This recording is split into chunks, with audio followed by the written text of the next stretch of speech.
और क्या हालचाल। तो यार आपने सभी टॉपिकों के बारे में वीडियो देखी होंगी, चाहे फिर वो हमारे चान के ऊपर हो, मूचैन के ऊपर हो, युवान के ऊपर हो या फिर लिंगडोंग के ऊपर हो, सभी के ऊपर आपने एक न एक वीडियो जरूर देखी होगी। लेकिन आज मैं आपको बताने वाला हूँ एविल क्लैन के बारे में और उनकी पूरी हिस्ट्री के बारे में, और आखिरकार एविल क्लैन के जो पप्पा श्री है ना वो कौन है और आखिर वो किसके हाथों मरेंगे या फिर मारे गए। तो वीडियो बहुत ही ज्यादा इंटरेस्टेड होने वाली है, तो शुरू करते हैं। और हाँ, शुरू करने से पहले कह दूं यार, आप लोग लाइक वगैरह नहीं करते वीडियो को, तो प्लीज यार लाइक कर दिया करो। तो शुरू करते हैं। अब कहानी बताई जाती है कि स्पेस की एक गैलेक्सी की, जो कि एकदम सुनसान डली हुई थी। अब यहाँ पर एक गॉड का जन्म होता है जिसे हम ड्रैगन गॉड कहते हैं। ये ड्रैगन गॉड चलता है तो यहाँ पर 9 अलग अलग प्लेनेट बनाता है और जो भी उसकी ऊर्जा थी ना 9 प्लेनेटों में अलग अलग बांट देता है। जिस वजह से ये गॉड था ना, इसका तो यहाँ पर अंत हो जाता है। लेकिन इसका जो दिमाग मतलब की जो पावर थी ना वो 9 अलग अलग ग्रहों में बढ़ जाती है, एकदम बराबर बराबर। अब समय गुजरता जाता है और लाखों साल गुजर जाते हैं और जो भी मतलब की ऑरा वगैरह थी ना ड्रैगन गॉड की, उससे इन प्लेनेटों पर नए नए क्रिएचर जन्म लेने लगते हैं। अब भाई साहब आप सभी को पता है कि जो ड्रैगन गॉड था ना वो बहुत ही ज्यादा शरीफ था और जो नई दुनियाओं को बनाना चाहता था, इसलिए इसने ये 9 दुनियाएं बनाई थी जिन्हें हम टियान युवान वर्ल्ड कहते हैं। अब आपको सभी को पता है कि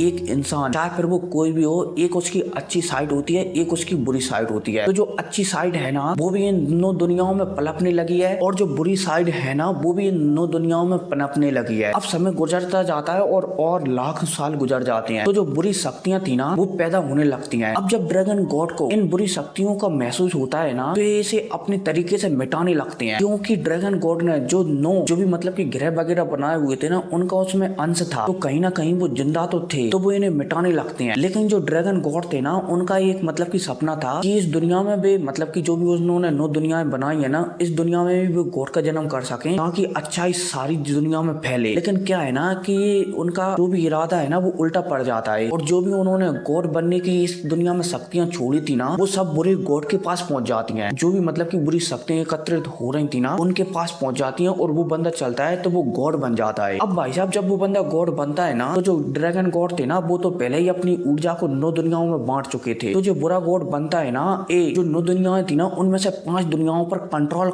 हासिल कर लेता है और सिर्फ 4 दुनिया ही जो ड्रैगन गॉड था ना उस पर छोड़ता है। ताकि इस बीच में जो ड्रैगन गॉड था ना वो बुरे गॉड को बहुत ही ज्यादा जख्मी कर देता है, जिस वजह से वो बुरा गॉड था ना वो एक गहरी नींद में चला जाता है। अब जो 9 दुनियाएं थी ना इनमें तो कोई गॉड बन नहीं सकता था, क्योंकि जो बुरा गॉड था ना वो सबसे ज्यादा पावरफुल होना चाहता था। इसलिए ये 9 दुनियाएं थी ना तो इन 9 दुनियाओं में से उसने वो चीज हासिल कर ली थी जो कि किसी इंसान को गॉड बना सकती थी। इसलिए 9 दुनियाओं में कोई भी गॉड नहीं बन सकता था। अब बुरा गॉड चलता है तो उसने 5 दुनियाओं पर कब्जा कर रखा था। हालांकि वो जख्मी था फिर भी उसने 5 दुनियाओं पर कब्जा कर रखा था। बुरा गॉड तो बेहोश था लेकिन उसकी जो मानसिक शक्तियां है ना जैसे कि ड्रैगन गॉड की हैं उन 4 दुनियाओं में, हालांकि इन 5 दुनियाओं में उनकी शक्तियां हैं लेकिन जो बुरा गॉड है ना उसने उन शक्तियों को दबा कर रखा है। अब बुरा गॉड चलता है तो यहाँ पर बहुत सारे इंसानों को पैदा करने लगता है, बहुत सारे इंसानों में गंदी सोचा डालने लगता है कि तुम पावरफुल बनो और जो भी अच्छे लोग हैं ना उन्हें भी बुरा बनाओ, अगर वो बुरा ना बने तो उन्हें खत्म कर दो। क्योंकि कहीं ना कहीं कोई भी बुरा इंसान है ना वो हमेशा दूसरों के बारे में बुरा ही सोचता है, इसलिए ये भी चलता है। तो सारे लोगों में जो भी की 5 दुनियाओं में रहते हैं ना, 5 है या फिर 4 हैं, 4 दुनियाओं में रहती है ना, उन्हें सबको बुरा बना देता है। और यहाँ पर ड्रैगन गॉड के पास जो की अब सिर्फ 5 दुनियाएं बची थी, जो की 5 दुनियाओं में एनर्जी के रूप में रहते थे। कहीं ना कहीं जो इंसान चलते हैं तो जो बुरा गॉड है ना उसे एविल क्लैन का नाम दे देते हैं कि भाई ये एविल क्लैन है और ये हर दुनिया के लिए एक खतरा है। और जो एविल क्लैन है ना ये सिर्फ अपने बारे में ही सोचते हैं, ना कि और किसी के बारे में। तो भाई आप समझ गए होंगे कि एविल क्लैन का जन्म ऐसे हुआ। अब थोड़ा और बता देता हूँ कि भाई जो एविल गॉड है ना जो कि कहीं ना कहीं ड्रैगन गॉड से ही पैदा हुआ है, जो बाद में जाकर एविल गॉड सारी दुनियाओं में फैल जाएगा, चाहे फिर वो ग्रेट 1000 वर्ल्ड हो